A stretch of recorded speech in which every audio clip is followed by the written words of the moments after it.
বাউল আবুল হোসেন সে যখন এই ধরনের অপরাধ করেছে তাকে দৃষ্টান্তমূলক যদি শাস্তি দিয়ে দেওয়া হতো তাহলে তৌহিদি জনতা বা মুসলমানরা তার বিরুদ্ধে খেপে উঠত না, বরঞ্চ সরকারের উচ্চপদস্থ কর্মকর্তা থেকে শুরু করে মোটামুটি সকলেই এটার পক্ষে কথা বলেছে।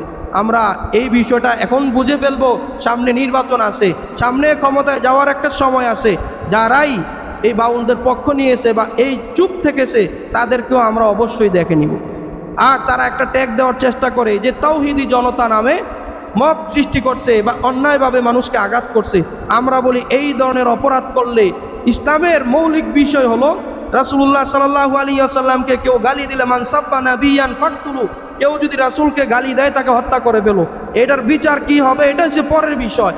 ঠিক তেমনিভাবে আল্লাহ পাক রব্বুল আলামিনের শানে, আল্লাহ পাক রব্বুল আলামিনের জাতের উপরে যদি কোনো ব্যক্তি কোনো কুলাঙ্গার আঘাত করে তাহলে তার একমাত্র শাস্তি হবে তার মৃত্যুদণ্ড, এছাড়া অন্য কোনো শাস্তি হতে পারে না।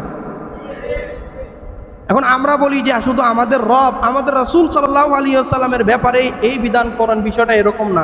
হিন্দুদের যে মূর্তি আছে তাদের ব্যাপারেও একই ধরনের শাস্তির সংবিধান করেন, যাতে করে বাংলাদেশটা যাতে করে এই ধরনের বিশৃঙ্খলা তৈরি না হয়, যে কোনো ধরনের ধর্মীয় উস্কানি না দেওয়া হয়।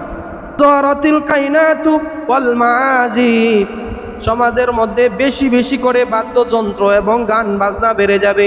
সমাজের মধ্যে বেশি বেশি বাদ্যযন্ত্র এবং গান বাজনা যারা করে তাদের সংখ্যা বেড়ে যাবে, তাদের পক্ষের লোক বেড়ে যাবে।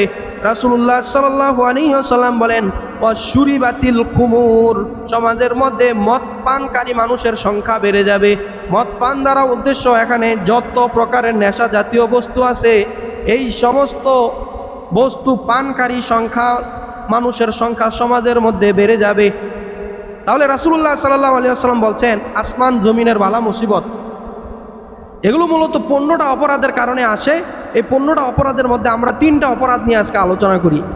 3টা অপরাধ হলো সমাজের মধ্যে বাদ্যযন্ত্র গান বাজনা, বাদ্যযন্ত্র গান বাজনা যারা করে তাদের সংখ্যা বেড়ে যাবে এবং তাদের পক্ষের লোক বেড়ে যাবে।